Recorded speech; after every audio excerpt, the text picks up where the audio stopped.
ഇന്നത്തെ വീഡിയോയിൽ വളരെ നിർണായകമായിട്ടുള്ള രണ്ട് മൂന്ന് വിഷയങ്ങളാണ് നമ്മൾ നോക്കുന്നത്. അതിലൊന്ന് POK, പാകിസ്ഥാൻ്റെ ഉള്ളിൽ പാക് ഒക്കുപ്പൈഡ് കശ്മീരിൽ നടക്കുന്ന കലാപം. ആ കലാപത്തിൽ 100-ലധികം ആൾക്കാരെ ഇപ്പം രണ്ടാമത് വെടിവെച്ച് കൊന്നിരിക്കുകയാണ് പാകിസ്ഥാൻ്റെ പോലീസ്. പാകിസ്ഥാൻ്റെ പോലീസ് മാത്രമല്ല, പാകിസ്ഥാൻ അവിടെയുള്ള തീവ്രവാദ സംഘടനകൾക്ക് ഫണ്ട് കൊടുത്ത് അവരുടെ കയ്യിൽ ആയുധങ്ങളും കൊടുത്ത്. തീവ്രവാദ സംഘടനകൾ എന്ന് പറഞ്ഞാൽ രണ്ട് പ്രധാനപ്പെട്ട തീവ്രവാദ സംഘടനകളാണ്. ഒന്ന് ജയ്ഷെ മുഹമ്മദ്, മറ്റൊന്ന് ലഷ്കർ ഇ തൊയ്ബ. ഈ രണ്ട് സംഘടനകളുമാണ് പാകിസ്ഥാൻ്റെ ISI നിയന്ത്രിക്കുന്ന രണ്ട് സംഘടനകൾ. ഈ രണ്ട് സംഘടനകളുമാണ് അവിടെ ഇപ്പം POJKയിൽ പ്രതിഷേധിക്കുന്ന ആൾക്കാർക്കെതിരെ വെടിവെപ്പ് നടത്തുന്നത്. അപ്പോൾ ആദ്യം ഈ കശ്മീരിൻ്റെ വിഷയം നോക്കിയിട്ട് പിന്നീട് നമുക്ക് റഫേൽ ഫൈറ്റർ ജെറ്റിൻ്റെ ഒരു വിഷയം, പിന്നെ ഇന്ത്യയും ഗ്രീസുമായിട്ട് ബന്ധപ്പെട്ട ഒരു വിഷയം. ഈ മൂന്ന് വിഷയങ്ങളാണ് വളരെ വളരെ ഇമ്പോർട്ടൻ്റ് ആയിട്ടുള്ള വിഷയങ്ങളാണ്. POJKയുടെ വിഷയവുമായിട്ട് ബന്ധപ്പെട്ട് പറയുകയാണെന്നുണ്ടെങ്കിൽ ഞാൻ ഒരു സ്പെസിഫിക് ആയിട്ടുള്ളൊരു കമൻറ്റ് നമ്മളുടെ കമൻറ്റ് ബോക്സിൽ വായിക്കാനിടയായി. ഇതിനു മുമ്പ് ഞാൻ പാകിസ്ഥാൻ്റെ വീഡിയോ പറഞ്ഞിരുന്ന സമയത്ത് ഈ POK എന്ന് പറഞ്ഞപ്പോഴത്തേക്കും ഒരു കമൻറ്റിൽ IOK എന്ന് ഞാൻ കണ്ടായിരുന്നു. അതായത് ഇന്ത്യൻ ഒക്കുപ്പൈഡ് കശ്മീർ എന്നാണ് അത് ഡിഫൈൻ ചെയ്യുന്നത്. ഇന്ത്യൻ ഒക്കുപ്പൈഡ് കശ്മീരിൽ ആർട്ടിക്കിൾ 370 അബ്രോഗേറ്റ് ചെയ്ത സമയത്ത് നമ്മളും ഇതേപോലെ ഇൻ്റർനെറ്റും കാര്യങ്ങളൊക്കെ കട്ട് ഓഫ് ചെയ്ത്, അതുപോലെ നമ്മളും മിലിറ്ററി ഡിപ്ലോയ്മെൻ്റ് എല്ലാം നടത്തിയിട്ടുണ്ടായിരുന്നു. ക്രമസമാധാന നില സുരക്ഷിതമായിട്ട് മുന്നോട്ട് കൊണ്ടുപോകാൻ വേണ്ടിയിട്ട്, ആ ജനങ്ങളുടെ സേഫ്റ്റിക്ക് വേണ്ടിയിട്ട്. അത് എത്രമാത്രം എഫക്റ്റീവ് ആയിട്ടുള്ളൊരു കാര്യമായിരുന്നു. ഇന്ന് ജമ്മു കാശ്മീരിൽ നിന്നും ഒരുപാട് പേര് IAS ആയിട്ടും അതുപോലെ തന്നെ ഇന്ത്യക്കുള്ളിൽ മെയിൻ സ്ട്രീമിൽ എല്ലാ സ്ഥലങ്ങളിലും മിലിറ്ററിയിലായിക്കോട്ടെ, സെൻട്രൽ ഗവൺമെൻറ്റിൻ്റെ ജോലികളിലായിക്കോട്ടെ, അതുപോലെ തന്നെ പോലീസ് ഫോഴ്സിലായിക്കോട്ടെ, അതുപോലെ ക്രിക്കറ്റ് ടീമിൽ വരെ ഇടം നേടുന്ന അവസ്ഥയും, ഇന്ന് നല്ല രീതിയിൽ എഡ്യൂക്കേഷൻ അവിടെ ഒരു ഡെവലപ്മെൻറ്റ് നടക്കുന്നുണ്ട്. പണ്ടത്തെ കശ്മീർ വാലി അല്ല ഇന്നത്തെ കശ്മീർ വാലി. അങ്ങനെ ഒരുപാട് മാറ്റങ്ങളുണ്ട്. അവിടുത്തെ യുവതലമുറയ്ക്ക് ഇന്ത്യ എന്ന് പറഞ്ഞാൽ എങ്ങനെയാണ്, പാകിസ്ഥാൻ എന്ന് പറഞ്ഞാൽ എങ്ങനെയാണെന്നുള്ളൊരു ക്ലിയർ ആയിട്ടുള്ള പിക്ചർ കൊടുക്കാൻ സാധിച്ചിട്ടുണ്ട്.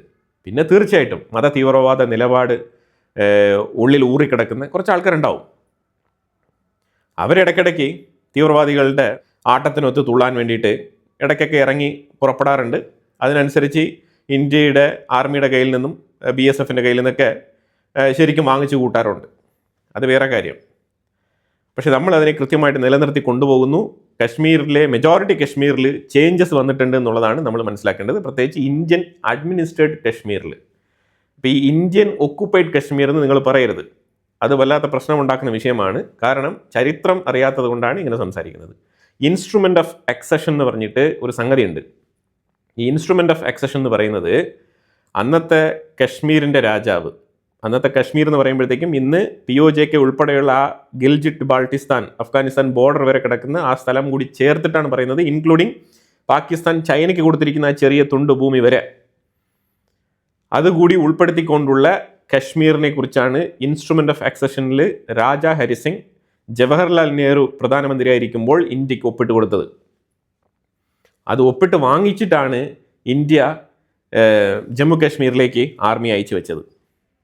ഇവിടെ ഒരു കാര്യം മനസ്സിലാക്കണം. ഇന്ത്യയുടെ പാർട്ടല്ലായിരുന്ന ജമ്മു കാശ്മീരിൽ രാജാ ഹരിസിംഗിൻ്റെ പെർമിഷൻ ഇല്ലാണ്ട് ഇന്ത്യ അങ്ങോട്ട് കയറില്ല എന്ന നിലപാടായിരുന്നു ഇന്ത്യക്കുള്ളത്. ഇറ്റ് മീൻസ് കശ്മീർ നമുക്ക് വേണ്ടായിരുന്നു. അത് എത്ര മനോഹരമായിട്ടുള്ള ഭൂപ്രദേശമാണെന്നുണ്ടെങ്കിലും നമുക്ക് വേണ്ട എന്നുള്ള നിലപാടായിരുന്നു നമ്മളുടേത്.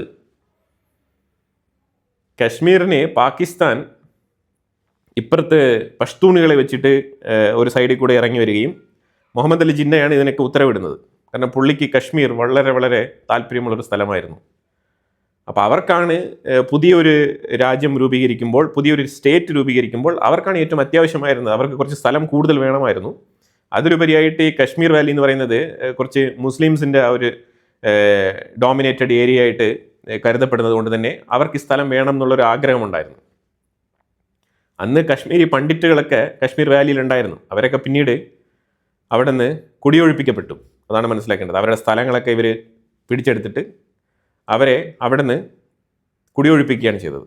പലരെയും ആക്രമിച്ച് കൊലപ്പെടുത്തി, പലരെയും ഉപദ്രവിച്ച് അവിടെ നിന്ന് ജീവിക്കാൻ അനുവദിക്കാതെ പറഞ്ഞു വിട്ടു. ഈ കശ്മീർ വാലിയിൽപ്പെട്ട അന്നത്തെ പൊതുവേ മൈനോറിറ്റികൾ എന്നറിയപ്പെടുന്ന ഇസ്ലാം മതവിശ്വാസികൾ, അതേസമയം കശ്മീർ വാലിയെ സംബന്ധിച്ചിടത്തോളം അവർ മെജോറിറ്റിയാണ്.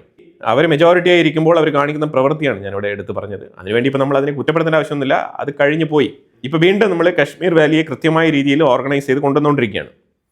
ഇവിടെ ഈ കശ്മീർ വാലിയെ ചൊല്ലി ശരിക്കും POJKയിൽ പാക് ഒക്കുപ്പൈഡ് കശ്മീരിൽ പലതരത്തിലുള്ള കമ്പാരിസൺസ് നടക്കുന്നുണ്ട്. ഇന്ത്യ ഇവിടെ നടത്തുന്ന പ്രവർത്തനങ്ങളും ഇന്ത്യക്കുള്ളിൽ താമസിക്കുന്ന കശ്മീരികൾക്ക് കിട്ടുന്ന ഫെസിലിറ്റീസും അവരെ ഇന്ത്യ എങ്ങനെയാണ് കൺസിഡർ ചെയ്യുന്നതെന്നുള്ളതും വളരെ വ്യക്തമായിട്ട് പാക് ഒക്കുപ്പൈഡ് കശ്മീരിൽ ചർച്ച ചെയ്യപ്പെടുന്നുണ്ട്.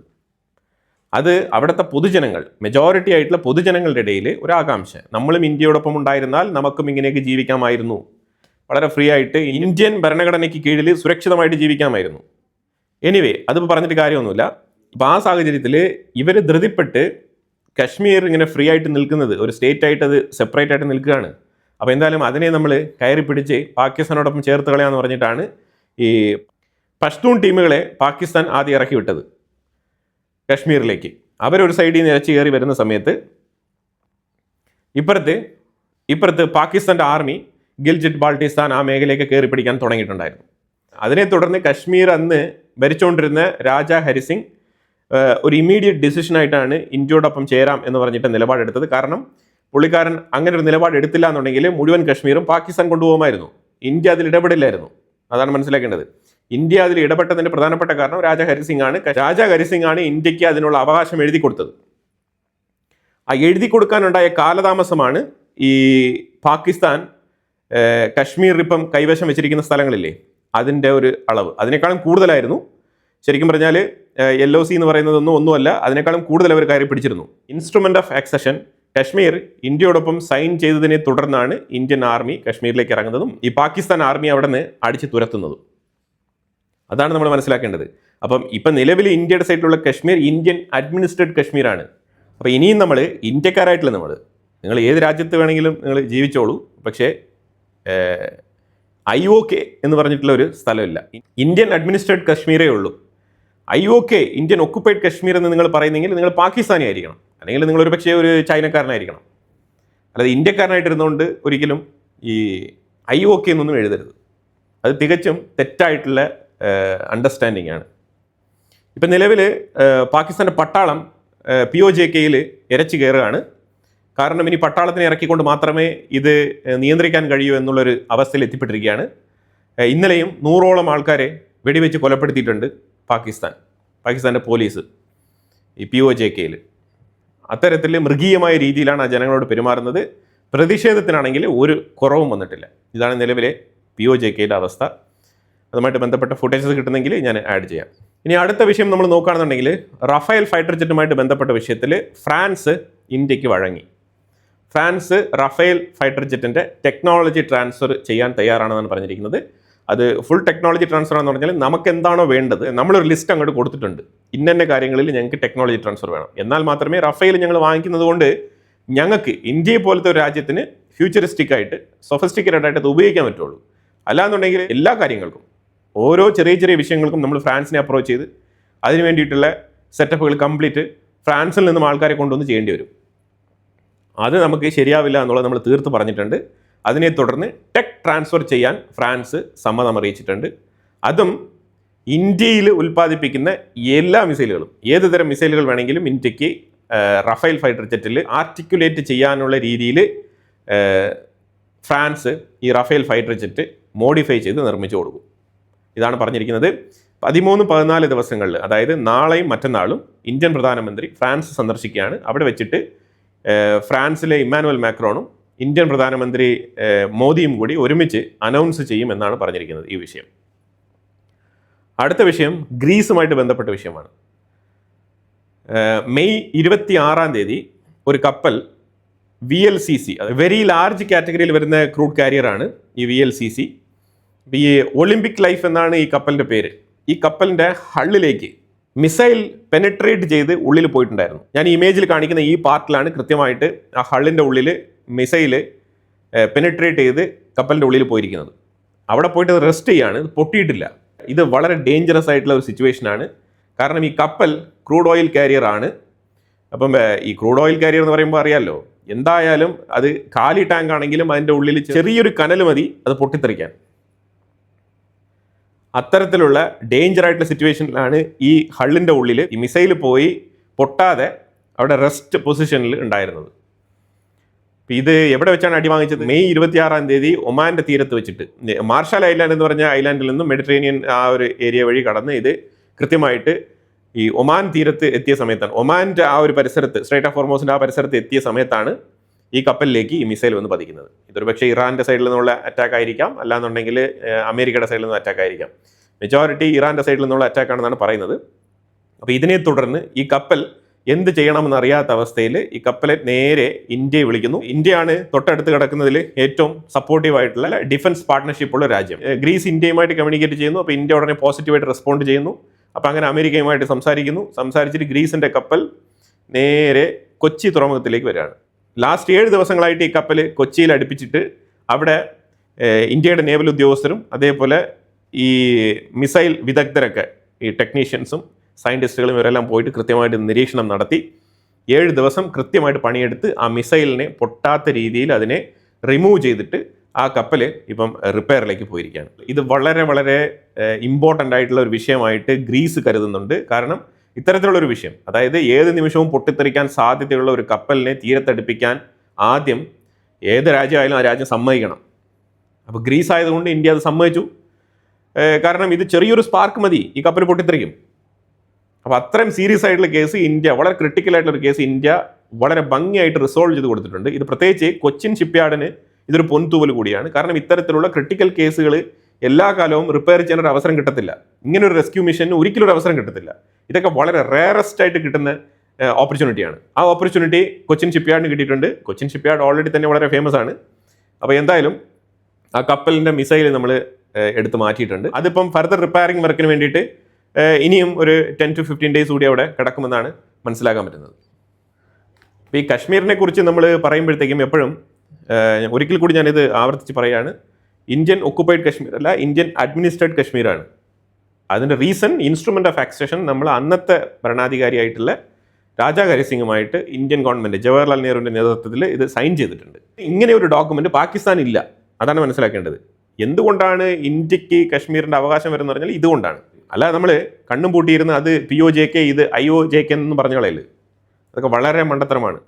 അതുപോലെ തന്നെ ഈ കശ്മീർ വിഷയവുമായിട്ട് ബന്ധപ്പെട്ട് എന്താണ് സംഭവിച്ചതെന്ന് പറഞ്ഞാൽ, കശ്മീരിൻ്റെ വിഷയം പ്ലെബിസൈറ്റിലൂടെ ഒരു ഡിസിഷൻ എടുക്കണമെന്നാണ് UN തീരുമാനിച്ചത്.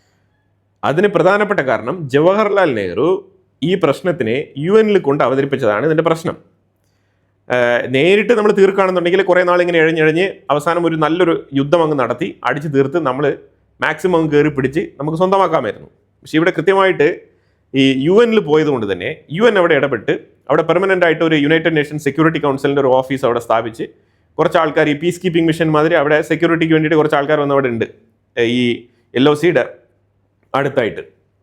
പിന്നീട് ഇന്ത്യയാണ് 2014 ഇപ്പോഴത്തെ സർക്കാർ വന്നിട്ടാണ് ഞങ്ങൾക്കും ഈ UNSCക്കും യാതൊരു ബന്ധമില്ല എന്ന് പറഞ്ഞിട്ട് അവരെ പറഞ്ഞു വിട്ടത്. എന്നിട്ടാണ് നമ്മൾ ഈ ആർട്ടിക്കിൾ 370 അബ്രോഗേറ്റ് ചെയ്തത്. ഈ ആർട്ടിക്കിൾ 370 അബ്രോഗേറ്റ് ചെയ്തത് ശരിയാണെന്ന് ചോദിച്ചാൽ എല്ലാത്തിനും ഒരു കാലയളവുണ്ട്. ഇപ്പോൾ നമ്മൾ അങ്ങ് അനന്തമായിട്ട് ഈ ആർട്ടിക്കിൾ 370 ഇങ്ങനെ വെച്ച് കൊണ്ടുപോകാൻ പറ്റത്തില്ല. കാരണം ഇന്ത്യയോടൊപ്പം സഞ്ചരിക്കുന്ന സ്റ്റേറ്റ് ഇന്ത്യയുടെ ബഡ്ജറ്റിൽ നിന്നും അവിടെ വകയിരുത്തുന്നുണ്ട്. അപ്പം ഇന്ത്യയുടെ ടാക്സ് മണി അങ്ങോട്ട് പോകുന്നുണ്ട്. അപ്പോൾ ആ സ്ഥിതിക്ക് പിന്നെ ഇന്ത്യയിലെ മറ്റുള്ള സ്റ്റേറ്റുകൾക്ക് എന്താണോ ആ രീതിയിലെങ്കിലും അത് കുറച്ചുകൂടെ ഫ്ലെക്സിബിളായിട്ട് മാറ്റി ഇന്ത്യയുടെ മെയിൻ സ്ട്രീമിലേക്ക് കശ്മീരിനെയും കശ്മീരിൻ്റെ ജനങ്ങളെയും കൊണ്ടുവരേണ്ടതുണ്ട്.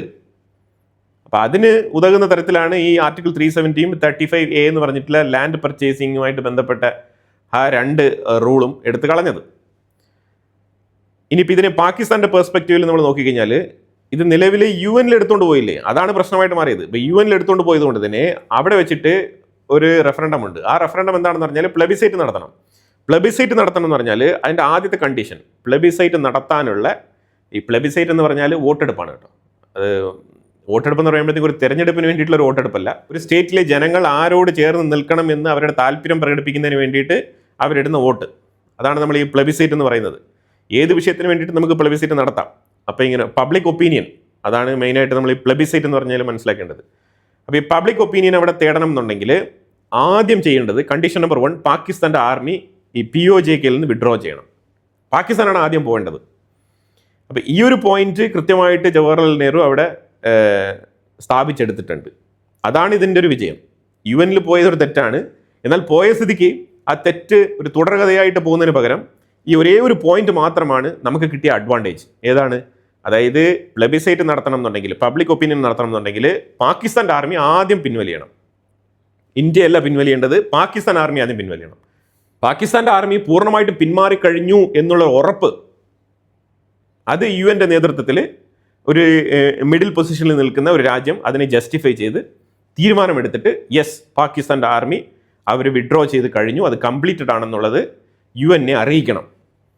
അത് കഴിഞ്ഞാൽ മാത്രമേ ഇന്ത്യ പിന്മാറുകയുള്ളൂ. ഇതാണ് പ്ലെബിസൈറ്റിൻ്റെ കണ്ടീഷൻ. അപ്പോൾ ജവഹർലാൽ നെഹ്റുവിന് അറിയാം ഈ പാകിസ്ഥാൻ്റെ ആർമി ഒരിക്കലും പിന്മാറാൻ പോകുന്നില്ല എന്ന്. കാരണം അവരെപ്പോഴും പറയുന്നത് എന്താണ്, ഞങ്ങൾ പിന്മാറിക്കഴിഞ്ഞാൽ ഇന്ത്യ എങ്കിൽ മൊത്തം അങ്ങ് കയറി പിടിക്കും. ഇപ്പം നമുക്ക് LOC ഉണ്ടല്ലോ, ഇപ്പം പിന്മാറിയാൽ എന്ത് കുഴപ്പം, ആരാണ് കയറി പിടിക്കാൻ പോകുന്നത്? എന്നാലും അവന്മാർ പിന്മാറില്ല. കാരണം എന്താണ്, അവിടെയാണ് ഇൻസ്ട്രുമെൻ്റ് ഓഫ് ആക്സഷൻ. ഈ പ്ലെബിസൈറ്റ് ഒക്കെ ഓക്കെയാണ്. ഇപ്പം ഇന്നത്തെ സാഹചര്യത്തിൽ ഒരു പ്ലെബിസൈറ്റ് വെച്ച് കഴിഞ്ഞാൽ മെജോറിറ്റി വോട്ട് ഇന്ത്യക്ക് കിട്ടും. പക്ഷെ എന്നാൽ ഇവിടുത്തെ പ്രശ്നം വെച്ചാൽ നമ്മൾ ഇതിനു മുമ്പ് തന്നെ സംസാരിച്ചിട്ടുണ്ട്, നമുക്ക് ലാൻഡ് ആവശ്യമാണ്. പക്ഷേ ആ ജനങ്ങൾ അതിൽ പകുതി മുക്കാൽ പേരും ശരിക്കും ഈ തീവ്രവാദ സംഘടനയ്ക്ക് വേണ്ടിയിട്ടൊക്കെ പണിയെടുക്കുന്ന ആൾക്കാരാണ്. ഹമാസ് ഉൾപ്പെടെയുള്ള പല തീവ്രവാദ സംഘടനകളും ബ്രദർഹുഡിൻ്റെ കണക്ഷൻ നല്ല രീതിയിലുള്ള ഒരു സ്ഥലമാണ് ഈ POJK. കാരണം പാകിസ്ഥാൻ അതിനെ ഇങ്ങനെ ഉപേക്ഷിച്ചിട്ടിരിക്കുകയാണ്. അവർക്കത് വേണ്ട, ആ ജനങ്ങളെയും അവർക്ക് വേണ്ട. കാരണം അവിടെയുള്ളത് മൊത്തം ഷിയ മുസ്ലിമാണ്. പാകിസ്ഥാൻ സുന്നി സപ്പോർട്ടേഴ്സാണ്, സുന്നി പ്രൊമോട്ടറാണ്. അപ്പോൾ അതുകൊണ്ട് തന്നെ തീർച്ചയായിട്ടും ഈ ഷിയ മെജോറിറ്റി താമസിക്കുന്ന ഈ കശ്മീർ അല്ലെങ്കിൽ ഈ POJK അവർ തഴഞ്ഞിട്ടിരിക്കുകയാണ്. ഒരു തരത്തിലുള്ള ബെനിഫിറ്റും അവർക്ക് കൊടുക്കുന്നില്ല. അവർക്ക് പാകിസ്ഥാൻ്റെ പാർലമെൻറ്റിൽ ഒരു സ്ഥാനമില്ല. അതുപോലെ തന്നെ അവർക്ക് വേണ്ട രീതിയിലുള്ള ഒരു സഹായങ്ങളും ചെയ്തു കൊടുക്കുന്നില്ല. അതേസമയം അവരുടെ റിസോഴ്സസ് ഇവർ ഊറ്റാണ്. ശരിക്കും ഏറ്റവും കൂടുതൽ പവർ കിട്ട് അനുഭവിക്കുന്നത് ഈ POJKയിലുള്ള ജനങ്ങളാണ്. പഞ്ചാബാണ് പാകിസ്ഥാനിലെ ഏറ്റവും റിച്ച് ആയിട്ടുള്ള സ്റ്റേറ്റ്, അവർക്കാണ് എല്ലാ ഫെസിലിറ്റീസും ഉള്ളത്. ബാക്കി ബലൂചിസ്ഥാനികളായിക്കോട്ടെ, ഖൈബർ പഖ്തൂൺഖ്വ ആയിക്കോട്ടെ, സിന്ധ് പ്രൊവിൻസ് ആയിക്കോട്ടെ, ഇവരെല്ലാം തന്നെ ഇതേ അവസ്ഥയിൽ കിടന്ന് പെടാപ്പാട് വിടുന്ന ജനങ്ങളാണ്. സിന്ധ് കുറച്ചെങ്കിലും ഈ കൃഷിയും അതുമായിട്ടൊക്കെ ബന്ധപ്പെട്ട് പോകുന്നത്. പഞ്ചാബിലാണ് ഏറ്റവും കൂടുതൽ ഈ മിലിറ്ററിയിലൊക്കെ ജോലി ചെയ്യുന്ന ആൾക്കാരുള്ളത്, പാകിസ്ഥാൻ മിലിറ്ററിയിൽ. ഫസ്റ്റ് പഞ്ചാബ്, 2 സിന്ധ്. ഇതാണ് മെയിനായിട്ട് മനസ്സിലാക്കേണ്ടത്. ഇതാണ് പാകിസ്ഥാൻ. ബാക്കിയുള്ള സ്റ്റേറ്റുകളെല്ലാം തന്നെ ഇവർ രണ്ടുപേരെയും പരിപോഷിപ്പിച്ച് നിർത്താൻ വേണ്ടിയിട്ട് ഇവർ അടിമകളാക്കി വെച്ചിരിക്കുന്ന ഒരു 3-4 സ്റ്റേറ്റുകൾ. അങ്ങനെ നമുക്കിതിനെ വിശേഷിപ്പിക്കാൻ പറ്റും. അപ്പോൾ ഇപ്പോൾ മനസ്സിലായല്ലോ എന്താണ് പ്ലെബിസൈറ്റ് എന്നുള്ളതും, ഈ പ്ലെബിസൈറ്റ് നടത്തണം എന്നുണ്ടെങ്കിൽ ആരാണ് ആദ്യം പുറത്ത് പോകേണ്ടെന്നുള്ളതും, അതുപോലെ ഇൻസ്ട്രുമെൻ്റ് ഓഫ് ആക്സഷൻ എന്ന് പറഞ്ഞാൽ എന്താണെന്നുള്ളതും, ഇന്ത്യക്ക് എങ്ങനെയാണ് കാശ്മീരിൻ്റെ മേളിൽ അവകാശം വന്നത് എന്നതിനെക്കുറിച്ചും, പാകിസ്ഥാൻ ഈ സ്ഥലം കയറി പിടിക്കാനുണ്ടായ സാഹചര്യവും, കാശ്മീരിൻ്റെ അന്നത്തെ രാജാ ഹരിസിംഗ് ഉണ്ടാക്കിയ ഒരു ഡിലേ, ആദ്യമേ തന്നെ പുള്ളിക്കാരൻ ക്വിക്കായിട്ട് ഈ ഡീൽ സൈൻ ചെയ്തിരുന്നുവെങ്കിൽ, ഇൻസ്ട്രുമെൻ്റ് ഓഫ് ആക്സഷൻ സൈൻ ചെയ്തിരുന്നുവെങ്കിൽ ഇന്ത്യ കുറച്ചുകൂടെ മുൻകൂട്ടി ഇറങ്ങിയേനെ. അങ്ങനെയാണെങ്കിൽ ഈ പഷ്തൂൺ ടീമുകൾ ഇറങ്ങുന്ന സമയത്ത് തന്നെ ഇന്ത്യ അടിച്ചോട്ടിച്ച് മുഴുവൻ കശ്മീരും ഇന്ന് സുരക്ഷിതമായിട്ട് ഇന്ത്യയുടെ പക്കലുണ്ടായിരുന്നേനെ. ഇന്ത്യക്കും സെൻട്രൽ ഏഷ്യയിലേക്ക് വളരെ ഓപ്പൺ ആയിട്ടുള്ള റൂട്ടായിരുന്നത്, വളരെ നിർണായകമായിട്ടുള്ള റൂട്ടായിരുന്നു. അപ്പോൾ എനിവേ, കശ്മീരുമായിട്ട് ബന്ധപ്പെട്ട് ഇതാണ് എനിക്ക് പറയാനുള്ളത്. ഇനി ഇന്ത്യൻ ഒക്കുപ്പൈഡ് കശ്മീർ എന്ന് പറഞ്ഞുകൊണ്ട് ആരും വരരുത്. അപ്പോൾ എന്തായാലും ഇതിനെക്കുറിച്ചുള്ള അഭിപ്രായങ്ങൾ കമൻറ്റ് ബോക്സിൽ രേഖപ്പെടുത്തുക. കൂടുതൽ വാർത്തകളുമായിട്ട് അടുത്ത വീഡിയോയിൽ വരാം. Thank you so much.